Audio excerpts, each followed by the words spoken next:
Good morning, class. Today we are going to discuss excretory system in human, and the second topic is transport of substance in plants. ये आज के हमारे topic रहेंगे बेटा. Start करते हैं. Excretory system. तो प्रीवियस जो लेक्चर था उसका लास्ट टॉपिक ही हमारा एक्सक्रीशन इन एनिमल. तो वहां पे हमने एक्सक्रीशन और एक्सक्रीटरी सिस्टम को डिफाइन किया है. तो मैं दोबारा से रिवाइज करवा देता हूँ. Excretory system and the excretion. The process of removal of waste product in the cell of living organism is called excretion. The process of removal of waste product in the cell of the living organism is called excretion. कि हमारी जो cell है living organism की, उनमें से जो waste product बाहर निकलते हैं उनको हम एक्सक्रीशन कहते हैं. और ये एक्सक्रीशन करने के लिए जितने भी बॉडी पार्ट इन्वॉल्व रहेंगे वो सभी के सभी क्या बनाएंगे? Excretory system. The part involve in excretion form the excretory system. Excretory system in human. The waste which is present in the blood has to be removed from the body. ये हमारे जो ब्लड के अंदर जो भी waste product होते हैं वो बॉडी से रिमूव होने चाहिए. ठीक है. तो how can this be done? ये किस तरह से होगा?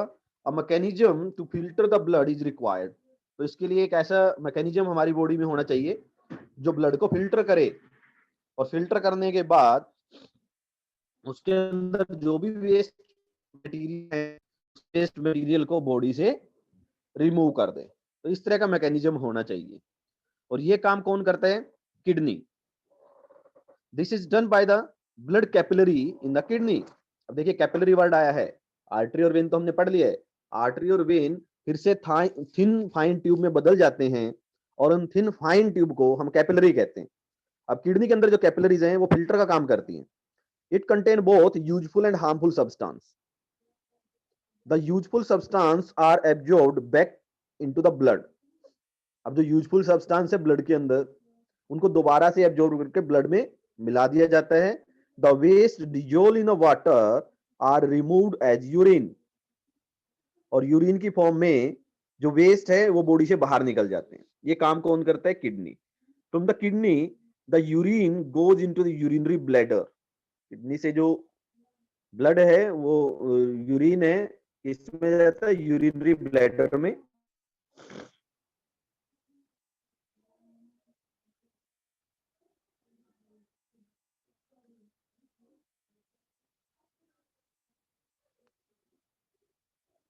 Tube like ureters.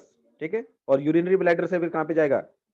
यूरेटर्स के थ्रू. तो किडनी है, देखो भाई डायग्राम से फिर से हम समझते हैं पहले. तो किडनी है, किडनी से यूरेटर्स है. यूरेटर्स आप एक ट्यूब मान सकते हैं. तो उन ट्यूब के थ्रू कहां पे जाएगा? यूरिनरी ब्लैडर में. और यूरिनरी ब्लैडर में क्या होगा? यूरिन क्या है? इकट्ठा होता रहेगा. और एक टाइम होगा जब हमारी बॉडी से वो बाहर निकल जाता है.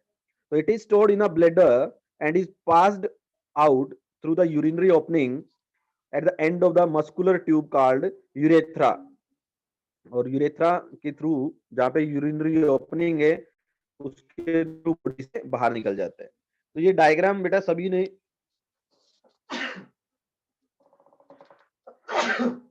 नोटबुक के अंदर अच्छे से ड्रॉ करना है. Human excretory system, human excretory system का ये आगे चल के क्वेश्चन में भी आने वाला है, तो इसकी प्रैक्टिस करनी है. The kidney, ureter, bladder and urethra form excretory system. तो अगर पूछा जाए कि what are the parts of excretory system, तो उसमें क्या रहेगा? किडनी, यूरेटर्स जो ट्यूब लाइक स्ट्रक्चर है, bladder and urethra form the excretory system. An adult human being normally passed out 1 to 1.8 liter of urine in 24 hours. Normal condition में normally human being जो है वो 1 लीटर से लेके 1.8 litre of urine पूरे एक दिन के अंदर रिमूव कर देते हैं बॉडी से. The urine consist of 95% of water, 2.5% of urea and 2.5% of the other waste product. तो जो हमारा यूरिन है उसमें मोस्टली जो 95% है वो क्या होता है? वो वाटर ही होता है बॉडी के अंदर से जो निकल के आता है. 2.5% होता है यूरिया एक तरह का वेस्ट प्रोडक्ट है, and 2.5% of other waste product, और दूसरे हार्मफुल प्रोडक्ट होते हैं जो बॉडी को जरूरत नहीं है, बॉडी बाहर निकाल देती है। We have all experienced that we sweat on a hot summer day. Sweat means जो पसीना जो बॉडी से आता है, ये हमारा सभी का एक्सपीरियंस है कि हॉट समर डे है या गर्मियों के दिन है या कोई एक्सरसाइज हम करते हैं तो बॉडी से स्वेट निकलता है, और स्वेट भी एक तरह का वेस्ट प्रोडक्ट है। The sweat contain water and salt. Sweat के अंदर मेनली क्या होता है, वाटर एंड सॉल्ट। तो ये दो क्वेश्चन बनते हैं कि what are the component of sweats. Sweats के अंदर कौन कौन से कंपोनेंट है, वो है water and salt. What are the component of urine. Urine में क्या है, water, urea and other products, ये हम उसमें लिखेंगे। तो Boojho has seen that sometime in summer white patches are formed out on our clothes. Clothes पे व्हाइट व्हाइट पैचेस आ जाते हैं, specially like under arms. These marks are left by salt present in a sweat. और ये जो marks जो आते हैं उस पे, वो किसकी वजह से आते हैं कि हमारा जो स्वेट है उसके अंदर क्या है, सॉल्ट है, सॉल्ट की वजह से वो मार्क्स वहां पे आ जाते हैं। तो does sweat serve any other function, क्या स्वेटिंग का और भी कोई फंक्शन है? We know that the water kept in the earthen pot like matka is cooler.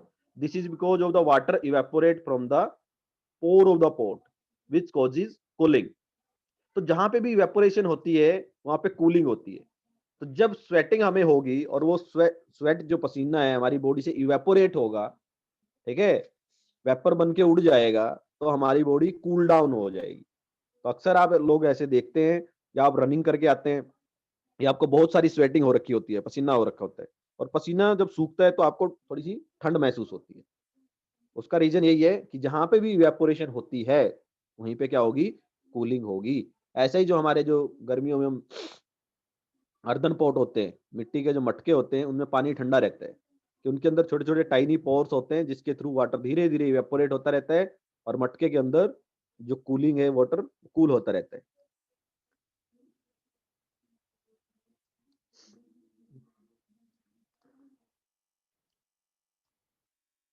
Next है बेटा, तो similarly when we sweat it help to cool our body. तो इसी तरह से जब स्वेटिंग होती है तो वो भी हमें कूल करने में मदद करता है। तो ये था हमारा ह्यूमन एक्सक्रीटरी सिस्टम। तो इसमें आपने क्या करना है, एक तो ये डायग्राम है जो 11.6 ह्यूमन एक्सक्रीटरी सिस्टम, इसको अच्छे से ड्रॉ करना है, प्रैक्टिस नोटबुक में भी और फेयर नोटबुक में भी। फिर आपका क्वेश्चन बनता है कि यूरिन में कौन कौन से कंपोनेंट है। तो urine consist water, urea and other waste product. Sweat में कौन कौन है, सॉल्ट एंड वाटर। तो ये क्वेश्चन आपके रहेंगे। Transport of substance in plants. अब हमने ह्यूमन के अंदर ट्रांसपोर्ट पढ़ा है कि ब्लड के थ्रू ऑक्सीजन, ब्लड के थ्रू और न्यूट्रिएंट्स हमारी बॉडी के अंदर ट्रांसपोर्ट करते हैं। अब प्लांट्स भी लिविंग बींग्स हैं, लिविंग ऑर्गेनिजम्स हैं, उनके अंदर ट्रांसपोर्टेशन कैसी होती है? In chapter 1, you have learned that the plant take water and mineral nutrient from the soil through the root and transport it to the leaves. Chapter first हमारा यही था, ऑटोट्रोप्स, हेटेरोट्रोप्स, ये सारा का सारा चैप्टर प्लांट्स पे ही था।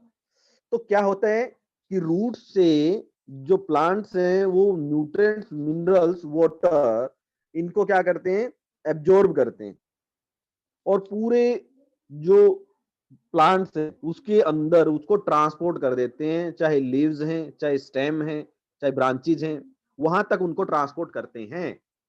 और जो फूड बनता है लीव्स के अंदर, उसको भी पूरे प्लांट के अंदर ट्रांसपोर्ट कर देते हैं। तो दो तरह की मूवमेंट हमारे प्लांट्स के अंदर रहती है। तो आज हम उसको डिटेल में पढ़ेंगे कि ऐसा क्यों होता है, कैसे होता है। The leave prepare the food for the plant using water, carbon dioxide during photosynthesis. Photosynthesis में हम पढ़ चुके हैं कि जो लीव्स होते हैं वो क्या करते हैं, फूड प्रिपेयर करते हैं, वाटर को यूज करके, कार्बन डाइऑक्साइड और सनलाइट को यूज करके। और प्रोसेस का क्या नाम है, photosynthesis. You also learned in chapter 10 that the food is the source of energy and every cell of the organism get energy by the breakdown of glucose. Respiration chapter, yes, उसके अंदर हमने ये पढ़ा है कि जो हमारे जो फूड हैं, ठीक है, वो सोर्स ऑफ एनर्जी है, और जब हम उनको खाते हैं, डाइजेस्ट करते हैं, ब्रेक डाउन होता है ग्लूकोज का in the presence of oxygen, तो क्या रिलीज होती है, एनर्जी रिलीज होती है। The cell use this energy to carry out vital activity of the life. हमारी जो लाइफ की बहुत सारी इंपॉर्टेंट जो एक्टिविटी है वो करने के लिए हमें क्या चाहिए, एनर्जी चाहिए। Therefore food must be made available to every cell of an organism. इसलिए ऑर्गेनिज्म की हर एक सेल को क्या चाहिए होता है, फूड चाहिए होता है। Have you ever wonder how water and nutrient absorb by the root are transported to the leaves.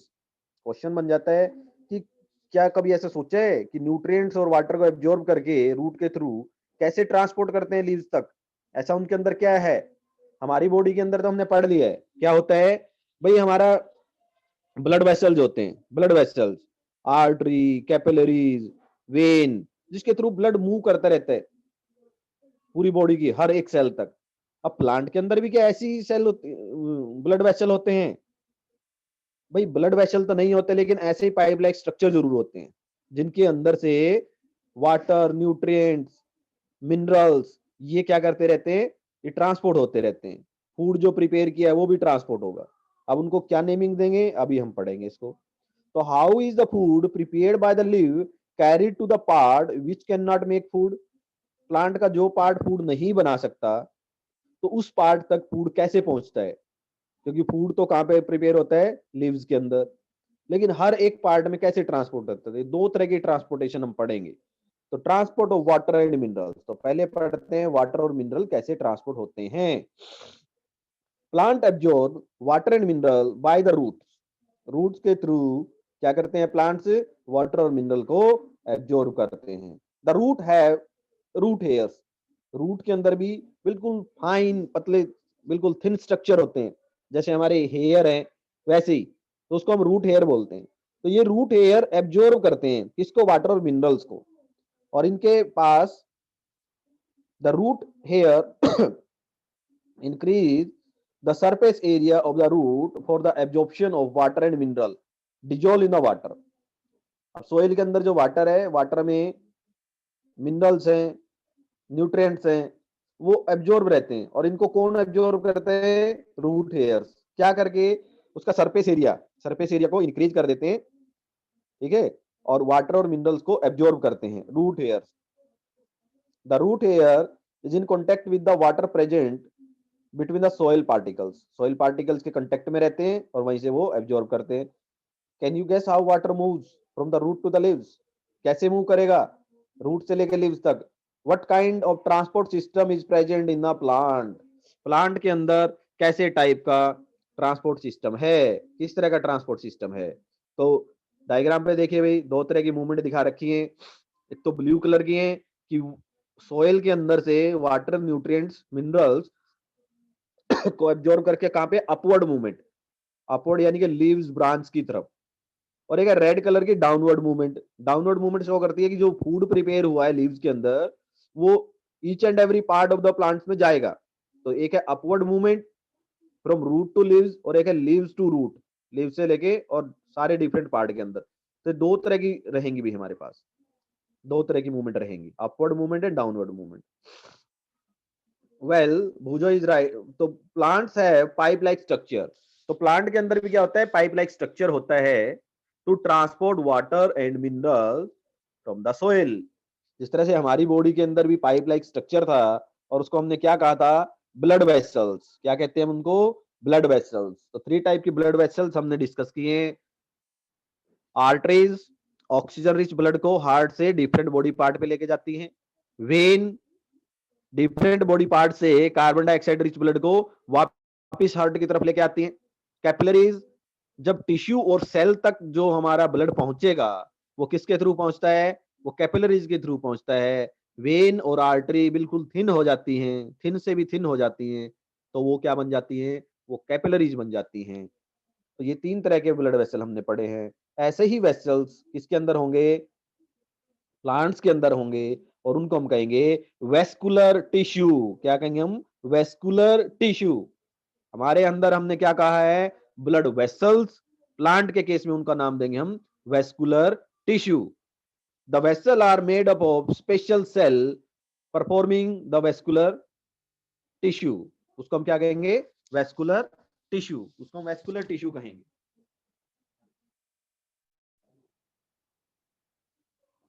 उसको हम कहेंगे वेस्कुलर टिश्यू।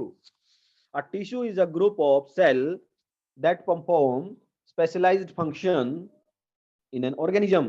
टिश्यू जो है उसको क्या कहते हैं हम, स्पेशल टाइप ऑफ सेल होती हैं। देखिए सेल के चैप्टर में भी हमने बताया है, तो सेल के बारे में थोड़ा सा डिस्कशन हुआ था कि जो सबसे स्मॉलेस्ट जो लिविंग थिंग्स है हमारी बॉडी के अंदर, जिससे बॉडी मिलके बनी हुई है, उस स्मॉलेस्ट पार्टिकल को हम क्या कहेंगे, सेल कहेंगे। और सेल बन के बनाते हैं टिश्यू। अब ये सिमिलर सेल जो एक जैसा काम परफॉर्म करती हैं, जो वो कंबाइन हो जाती हैं, तो उनको हम क्या कहते हैं, टिश्यू। तो ये टिश्यू की डेफिनेशन आप यहां से अंडरलाइन कीजिएगा। Tissue is a group of cell that perform specialised function in an organism. इसको मार्क कीजिएगा बेटा।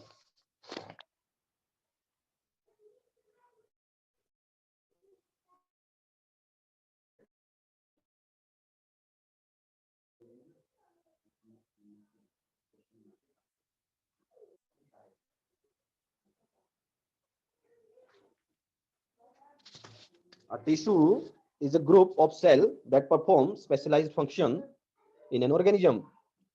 The vascular tissue for the transport of water and nutrients in the plant is called xylem. The vascular tissue for the transport of water and nutrient in the plant is called xylem.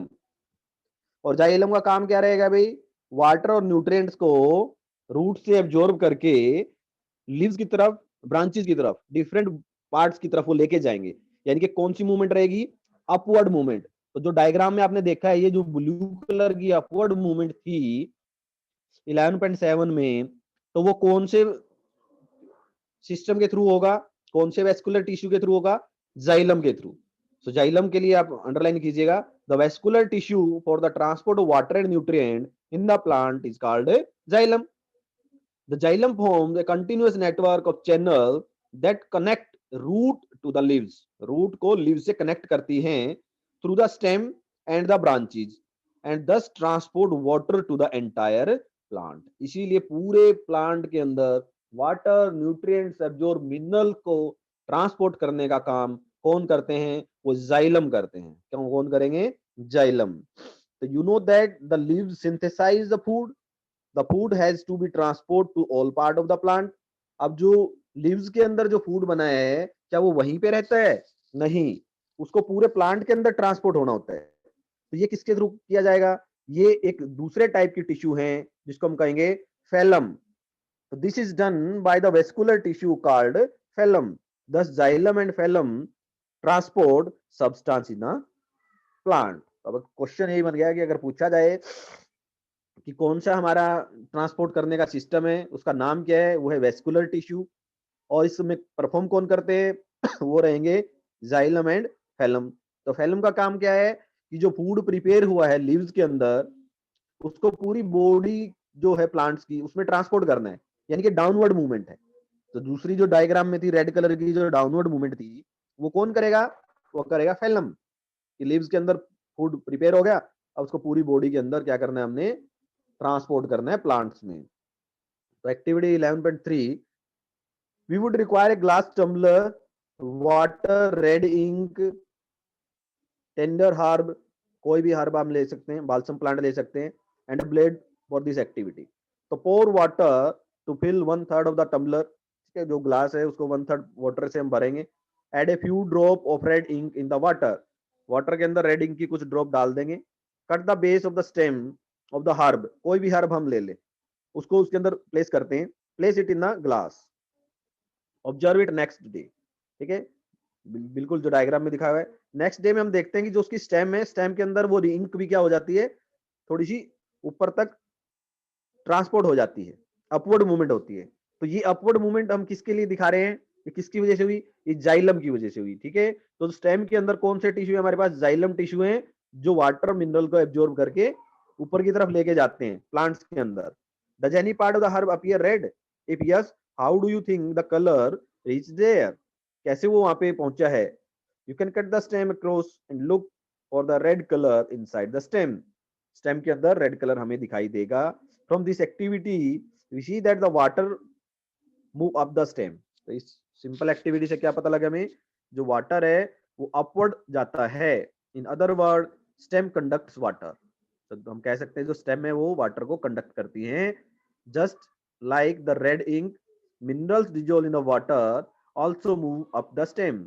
जैसे red ink upward गई है, वैसे ही water absorb mineral nutrient भी upward movement होती है इसके अंदर, स्टेम से different part of the body में। और वो कौन काम परफॉर्म करता है? Xylem go to the leaves and the other part of the plant through the narrow tubes xylem inside the stem। Stem के अंदर जो नैरो ट्यूब होती है जिसको हम जाइलम बोलते हैं। नेक्स्ट है बेटा ट्रांसपीरेशन। What is transpiration? किसको बोलते हैं?